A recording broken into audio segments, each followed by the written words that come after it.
What's up, y'all? Welcome back to another video. So I used to struggle finding my red dot consistently. No, not a lot of people admit that, you know, these days on the interwebs, but yeah, it used to be an issue, and it wasn't a aiming thing or anything like that because with irons was completely fine. But the issue with the red dot was it wasn't consistent. Sometimes it was there when I needed it, and sometimes I had to fidget a little bit to find it, and that was a problem. About a year and a half ago, I started to be more intentional with my training, a little bit more intentional with my shooting, started recording myself and just hyper focusing on what I was doing to try to figure out what I was doing wrong. And there's 8 things that I did that really moved the needle as far as improvement and getting me to where I am today, where when I present and I put my red dot and I put it at something that it's going to be exactly where I want it to be every single time.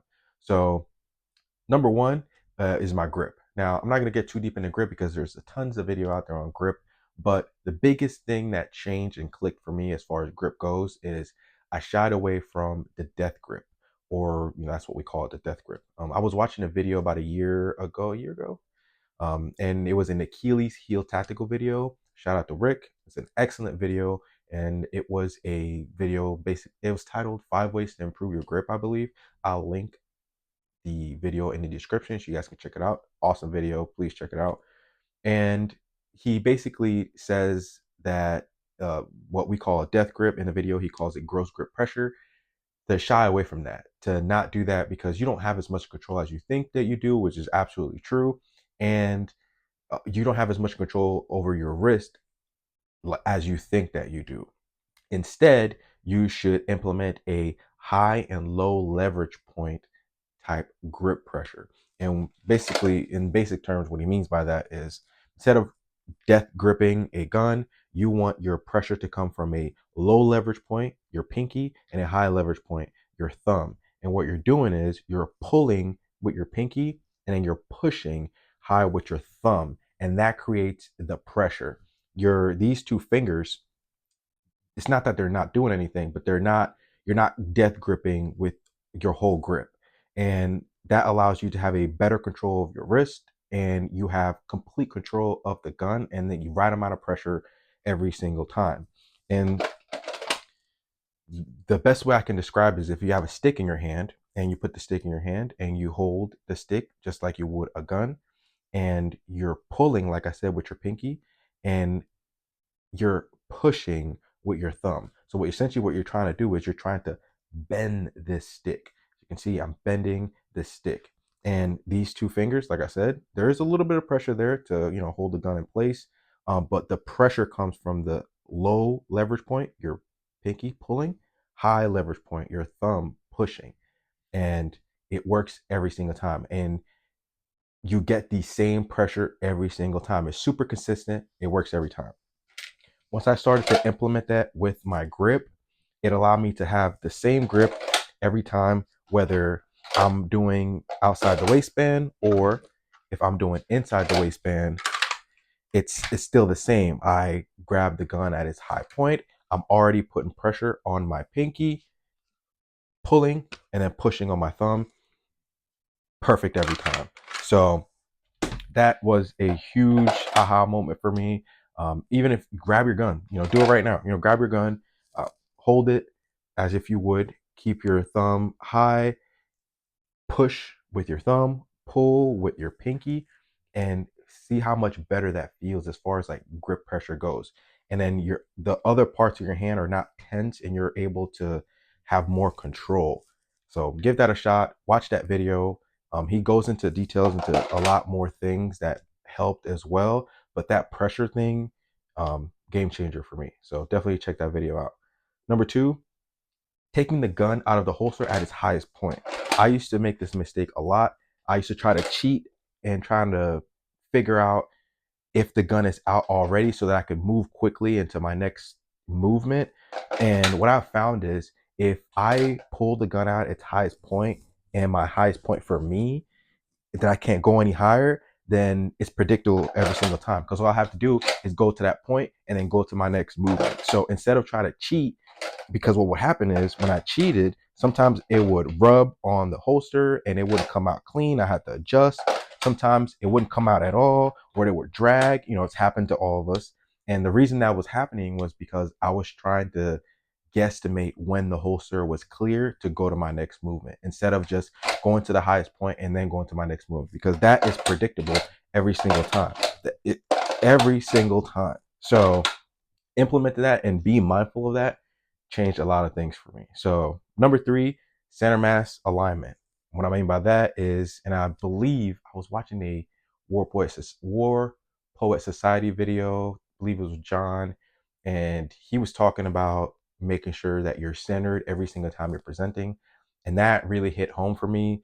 I'm going to try to link that video as well. Basically, what it means is as soon as you clear the holster, your next movement should be to immediately, first of all, get the gun from not looking down at the deck, but immediately level it and center it with your center mass. And I find that when you do this every single time, you're making micro adjustments if you need to make any adjustments at all.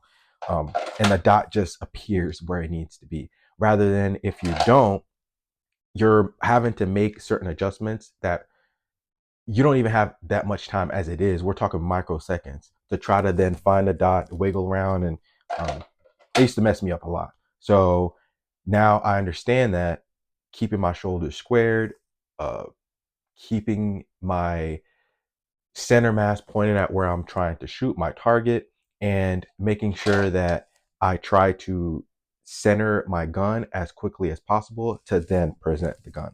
So center mass alignment, huge thing, helped me out a ton. You should definitely try it out. And I was intentional about training this into my movement. So I would start at what some guys call a hog position, hand on gun position, where your hand is on a gun, and then you just go like this. I did this hundreds of times, just trying to make sure that my gun is centered every time. And then eventually I added marrying a gun and just being mindful of being center every single time.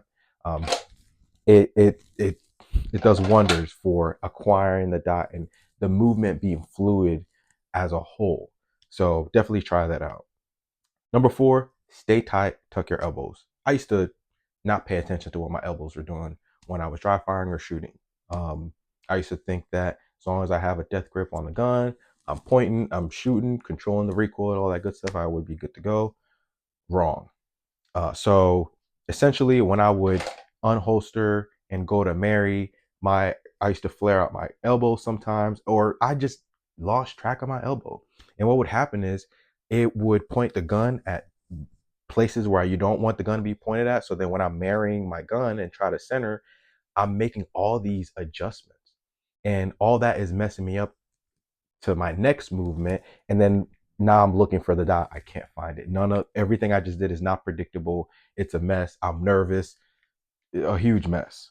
So instead, tucking my elbows and keeping everything tight allowed me to keep everything, the whole movement is predictable. It's tight. I don't have to do as many adjustments to center. Everything is centered as it is.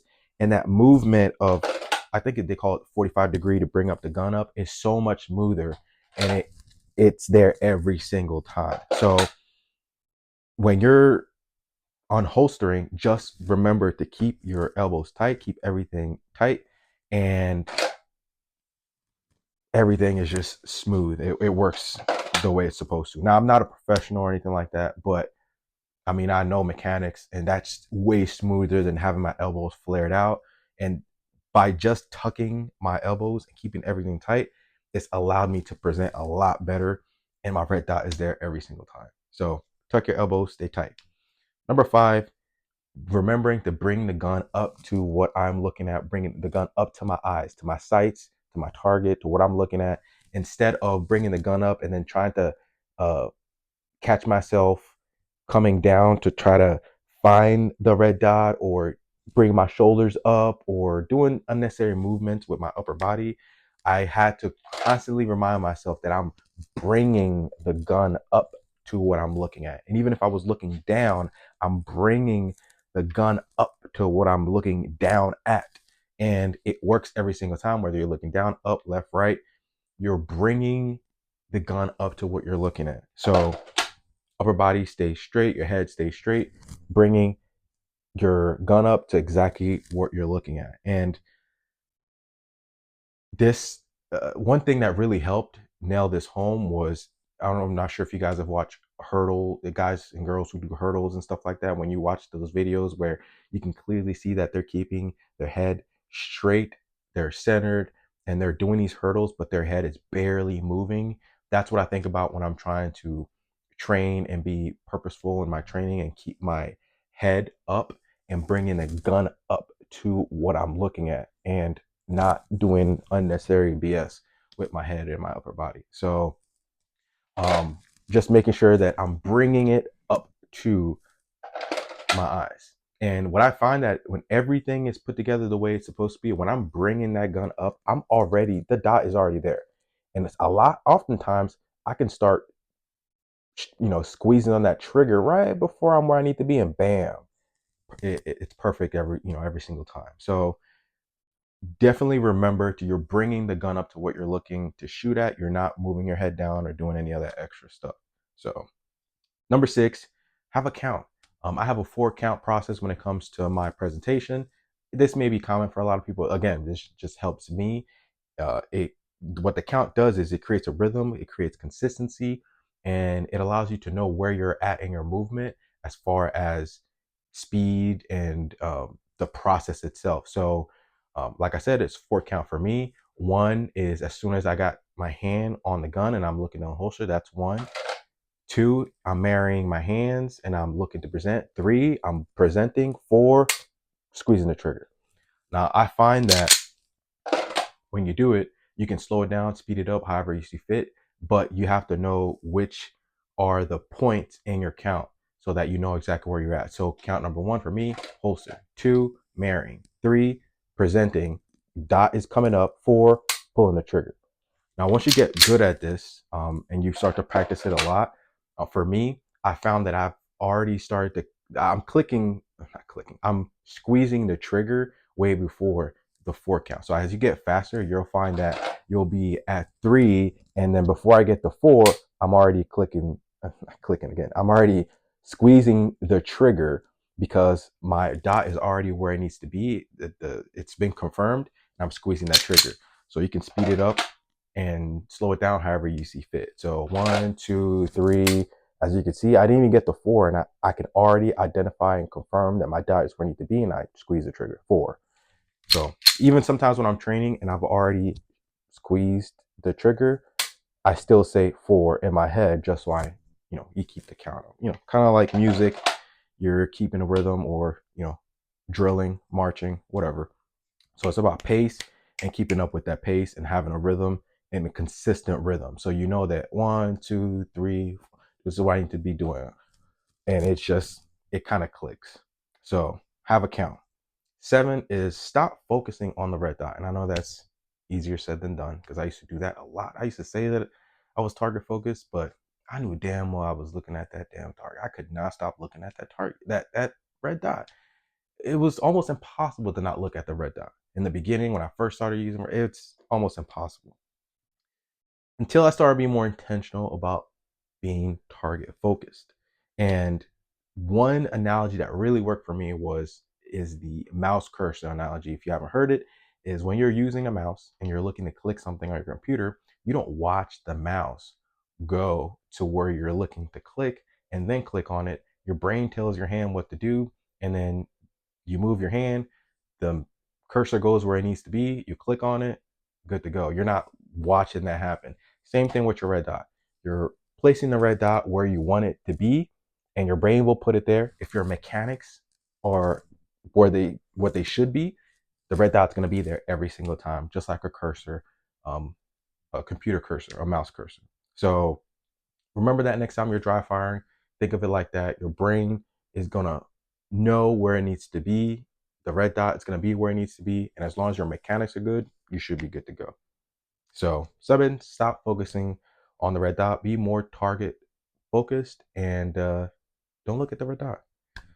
And then lastly, 8, dry fire with purpose, with intention. So I used to dry fire a ton before I realized that I was dry firing and creating bad habits and then engraving these bad habits into my process because I was dry firing those bad habits. I wasn't intentional about my training. I thought that just by going through the motion of I've done this hundreds of times that it would make me better. It's not just it doesn't work that way. So when I started recording myself and looking at my cues, looking at what my feet are doing, what my upper body is doing, I used to dip sometimes. Even recently, I hit the range with one of my homies, Legit Firearms. Shout out to you. I was still dipping my shoulders sometimes when I'm presenting, and that messes up trying to find the red dot. So recording yourself, making sure that you're doing what you need to be, you're squared away and doing the things that you should be doing. That's when the dry fire goes far. Otherwise, all you're doing is you're engraving bad habits. You might not even know it. And then you struggle finding the red dot. You struggle with grip pressure. You struggle with all these things, even though you're doing hundreds of rounds of dry fire. So, and then you go to the range and you waste rounds because you're just not training the right way. So be intentional, train with purpose, record yourself, record yourself, record yourself. Watch what you're doing and then reverse engineer what you're doing. So record yourself doing a process and then start at, you know, at your grip and then start at the man, see what you're doing every step of the way and implement the things we talked about today and you should be good to go. But I'll try to link some of the videos that I've learned the most from, but these things that we talked about today move the needle the most for me as far as acquiring the red dot every single time. Now I don't really have an issue with it so much. Sometimes I get lazy or I don't train for a while and some of these issues creep back. I say that shooting is like a language. It's a use it or lose it type of thing.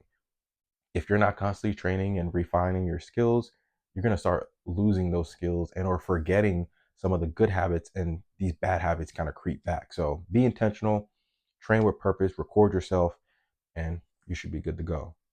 As usual, thank you for tuning in and hanging out with me and watching this video.